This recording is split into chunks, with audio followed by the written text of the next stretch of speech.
Back in 2022, I was driving for Uber part-time to help pay off my student loans. I'd been doing it for about 8 months, mostly weekend nights when the money was better. You learn pretty quickly that late-night rides come with their own set of challenges. Drunk college kids, sketchy pickup locations, people who can barely tell you where they're going. But nothing prepared me for what happened that night in November. It was around 2:15 a.m. on a Saturday, and I had just finished what I thought would be my last ride of the night. I was about to head home when my phone pinged with a ride request. The pickup was only 5 minutes away, and the destination looked like it was heading back toward my neighborhood, so I figured why not make one more fare before calling it quits. The pickup location was outside a 24-hour laundromat in a strip mall that had seen better days. Half the businesses were closed permanently, their windows covered with newspaper or plywood. The laundromat itself was the only thing still lit up, casting this harsh, fluorescent glow across the empty parking lot. When I pulled up, I saw a woman standing near the entrance. She looked to be in her mid-30s, wearing a long, dark coat and carrying what appeared to be a large duffel bag.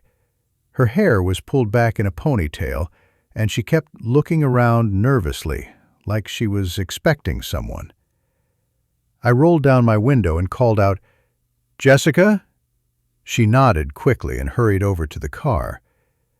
She opened the back door and slid in, pulling the duffel bag onto her lap. The bag looked heavy. She struggled with it a bit, getting it positioned. "Thanks for picking me up so late," she said, her voice quiet but steady. "I know it's not the best area." I started the trip and glanced at the destination. It was about a 25-minute drive to a residential area I wasn't familiar with. Pretty standard stuff. "No problem," I said. "How's your night going?" She was quiet for a moment, then said, "Long. Very long." I tried to make conversation, asking if she was heading home from work, but she gave short answers that didn't really invite follow-up. Some passengers are just tired or don't want to chat, so I let it go and focused on driving. About 10 minutes into the ride, I noticed something strange. Every time I glanced in the rear-view mirror, Jessica was looking out the back window, not at the scenery passing by, but like she was watching for something behind us.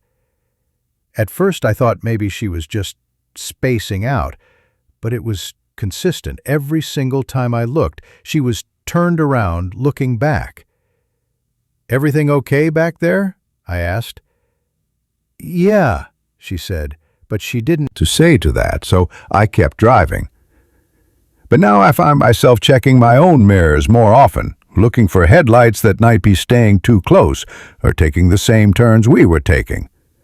I didn't see anything suspicious, but Jessica's behavior was making me nervous. We were about 15 minutes from the destination when she asked me to pull into a gas station. "I need to use the restroom," she said, "and I want to check something."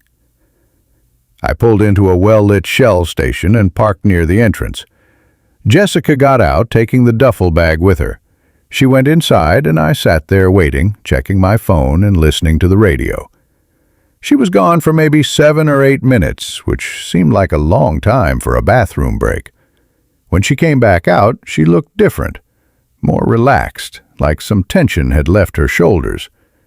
She got back in the car without the duffel bag. "Where's your bag?" I asked. "I left it in there," she said, matter-of-factly. "Someone will pick it up later." I stared at her in the mirror. "You left it in the gas station? With what, a friend?" "Something like that." She settled back in her seat. "We can go now."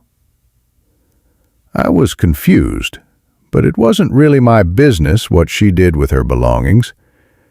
Maybe she was meeting someone and this was some kind of exchange.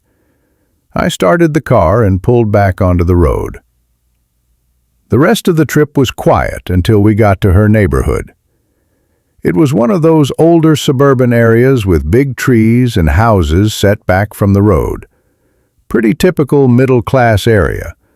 Not the kind of place you'd expect someone to be worried about being followed. When we reached the address, I pulled into the driveway of a modest two-story house.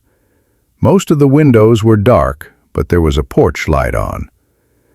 Jessica sat still for a moment, looking at the house. "This is it," I said. "Yeah." She opened the door but didn't get out immediately. "Can I ask you something?" "Sure." "Did you see anyone following us tonight?